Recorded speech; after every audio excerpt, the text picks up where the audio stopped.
2/3 das empresas fecham os olhos para a corrupção envolvendo seus fornecedores. O tom in the middle e o tom at the bottom no iComply News de hoje.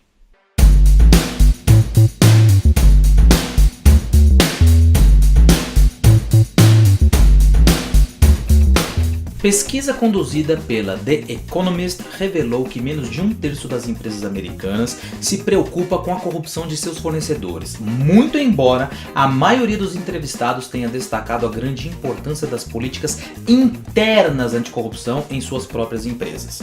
Apesar das punições por atos de terceiros previstas em leis como o FCPA e o UK Bribery Act, a pesquisa indica que as empresas estão dispostas a assumir o risco por atos de terceiros. Ao que parece, embora as empresas esperem que seus fornecedores se comportem de modo ético e os fornecedores, por sua vez, esperem que seus próprios fornecedores também tenham conduta alinhada com valores éticos, não existe fiscalização para assegurar que isso ocorre na prática. Interessante observar que nos Estados Unidos, como já noticiamos aqui, a responsabilidade por atos praticados por terceiros ou fornecedores é subjetiva, ou seja, deve-se comprovar a vontade em cometer o crime ou que, sabendo que ele ocorria, não se fez nada. Também já falamos que aqui no Brasil a legislação tratou do tema de forma mais gravosa, ou seja, aqui a responsabilidade por atos praticados por terceiros ou fornecedores é objetiva. Significa dizer, se sua empresa foi beneficiada com o ato, ela responderá.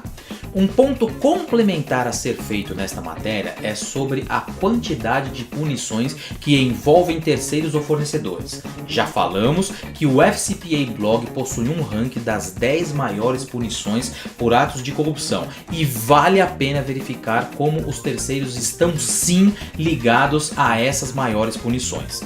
Fechar os olhos aos terceiros nos Estados Unidos pode significar ou não uma punição. Aqui no Brasil, fechar os olhos aos terceiros em caso de um ato de corrupção é garantir uma punição. Seu programa de compliance abrange seus terceiros? Não? Pelo menos coloque em sua matriz de risco a gravidade dessa atitude. O site da LEC trouxe artigo que aborda o tema da exemplaridade das condutas dos colaboradores dentro de uma empresa e sua importância para o programa de compliance.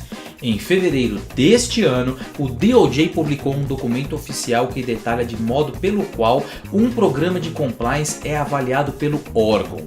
No tópico relativo à exemplaridade da conduta dos colaboradores, o DOJ aceitou a importância não apenas dos atos da alta direção, que concorrem para a existência do Tom from the Top dentro da empresa, mas também para o Shared Commitment, ou compartimento compartilhado entre todos os colaboradores. É certo que em empresas de grande porte, a maioria dos funcionários tem pouco ou nenhum contato com a alta direção. Apesar da conduta ética da alta direção ser essencial ao programa de compliance, é importante destacar que colaboradores de nível médio e inferiores também têm papel fundamental na divulgação do programa e na difusão de exemplos de condutas éticas. Ou seja, ainda que haja um engajamento da alta direção, o não comprometimento dos funcionários de nível médio ou inferior pode passar aos seus subordinados a mensagem de permissividade dentro da empresa. Vivemos o momento da sofisticação dos programas de compliance e, ainda assim, aqui no Brasil, a maioria das empresas sequer iniciaram a implantação do seu programa. Todo compliance officer sabe que um dos mais importantes pilares de um programa de compliance é exatamente o comprometimento da alta direção, ou chamado The Tom from the Top.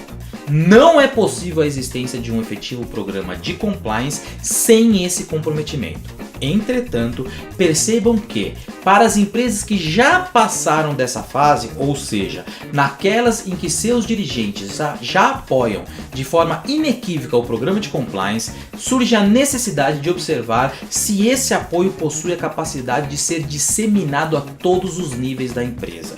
É exatamente nesse ponto que o DOJ, Department of Justice, também focará na hora de verificar a seriedade do seu programa de compliance. No final das contas, qualquer pessoa, qualquer terceiro ou fornecedor pode cometer um ato que faça com que a empresa seja responsabilizada. Significa dizer que o que se persegue com a implantação de um efetivo programa de compliance é realmente a criação de uma cultura ética e moral dentro da empresa. Sua empresa conta com o apoio da alta direção? Esse apoio é compartilhado pelos demais funcionários da empresa e os terceiros? Qual a sua opinião? Se quiser saber mais sobre compliance e ações anticorrupção, assinem o canal. Por hoje é só, um abraço e até a próxima edição do iComply News. E lembre-se sempre de realizar a sua autoanálise. Você está em conformidade? iComply, aprimorando pessoas, fortalecendo empresas.